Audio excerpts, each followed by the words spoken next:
নমস্কার, আপনাদের সকলকে স্বাগত জানাই চ্যানেল রূপা মুখার্জিতে। এসসি, এসটি ও ওবিসি সার্টিফিকেট ভেরিফিকেশন নিয়ে গুরুত্বপূর্ণ আপডেট সামনে এসেছে। বিভিন্ন জেলায় ইতিমধ্যেই ভেরিফিকেশন শুরু হয়েছে এবং কিছু গুরুত্বপূর্ণ নথি যাচাই করা হচ্ছে। আদালতের নির্দেশ অনুযায়ী 2011 সাল থেকে ইস্যু হওয়া সমস্ত এসসি, এসটি ও ওবিসি সার্টিফিকেট পুনরায় ভেরিফিকেশনের আওতায় আনা হচ্ছে। তবে মনে রাখতে হবে, যাদের সার্টিফিকেট বৈধ তাদের সমস্যা হবে না।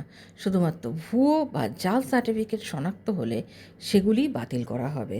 যদি কোনো ব্যক্তি ভুয়ো সার্টিফিকেটের মাধ্যমে চাকরি বা অন্য কোনো সরকারি সুবিধা নিয়ে থাকেন, তাহলে সেই সুবিধাও বাতিল করা হবে। এই ভেরিফিকেশন কিন্তু সবার ক্ষেত্রে একভাবে হচ্ছে না। বিভিন্ন জেলায় এবং বিভিন্ন ক্ষেত্রে আলাদা পদ্ধতিতে যাচাই করা হচ্ছে। কোথাও সরকারি নোটিশ পাঠানো হচ্ছে, কোথাও আবার স্থানীয় তদন্তের মাধ্যমে তথ্য সংগ্রহ করা হচ্ছে। অনেক ক্ষেত্রে ভেরিফিকেশান ইতিমধ্যেই শুরু হয়ে গেছে। তাই যাদের কাছে নোটিশ এসেছে বা যাদের নথি চাওয়া হয়েছে, তাদের দ্রুত প্রয়োজনীয় কাগজপত্র প্রস্তুত রাখা উচিত। যেসব নথি চাওয়া হতে পারে সেগুলি হলো সার্টিফিকেট হোল্ডারের ক্ষেত্রে সংশ্লিষ্ট জাতিগত অর্থাৎ কাস্ট সার্টিফিকেট, বর্তমান ভোটার কার্ড, পিতার ভোটার কার্ড, পিতার নাম সহ অন্যান্য পরিচয়পত্র, বংশগত তথ্য প্রমাণকারী নথি।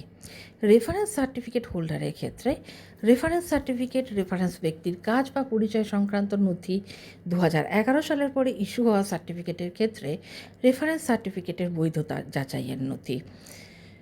ভেরিফিকেশনের সময় বিশেষ গুরুত্ব দেওয়া হচ্ছে 2002 সালের ভোটার তালিকা, পরিবারের সদস্যদের নাম সেই তালিকায় আছে কি না, পরবর্তী সময়ে প্রকাশিত ভোটার তালিকায় আবেদনকারী বা তার পিতার নাম রয়েছে কি না, বংশ পরিচয় প্রমাণকারী পুরনো সরকারি নথি, বাসস্থানের প্রমাণপত্র ও অন্যান্য সরকারি রেকর্ড। অনেক ক্ষেত্রে ফর্মে এলাকার 5 জন সাক্ষীর স্বাক্ষর বা স্থানীয় প্রত্যয়নপত্র দেখাতে হচ্ছে। এছাড়া আবেদনকারীর দেওয়া তথ্যের সঙ্গে সরকারি রেকর্ড মিলিয়ে দেখা হচ্ছে। এবার প্রশ্ন আসতে পারে যে যদি কোনো নথি না থাকে, সব নথি সবার কাছে নাও থাকতে পারে, তবে যে নথিগুলি যাচাইয়ের জন্য গুরুত্বপূর্ণ বলে জানানো হচ্ছে সেগুলি সংগ্রহের চেষ্টা এখন থেকে শুরু করে দিন। কোনো নথি না থাকলে পরবর্তীতে অতিরিক্ত তথ্য বা প্রমাণ জমা দিতে বলা হতে পারে। গুরুত্বপূর্ণ বিষয় হলো, ভেরিফিকেশন সবার জন্য বাধ্যতামূলক হতে পারে, অর্থাৎ 2011 সালের পর থেকে যারা করেছেন। সব জেলার পদ্ধতি এক নয়। কোথাও ব্যক্তিগত নোটিশ, কোথাও দলগত যাচাই চলছে। বৈধ সার্টিফিকেটধারীদের আতঙ্কিত হওয়ার কোনো কারণ নেই। ভুয়ো নথি থাকলে আইন অনুযায়ী ব্যবস্থা নেওয়া হতে পারে বলে জানা গেছে। তাই সংক্ষেপে বলতে গেলে এসসি, এসটি ও ওবিসি সার্টিফিকেট ভেরিফিকেশন এখন ধাপে ধাপে চলছে। কারোর ক্ষেত্রে নোটিশ দিয়ে, কারোর ক্ষেত্রে স্থানীয় তদন্তের মাধ্যমে তথ্য সংগ্রহ করা হচ্ছে।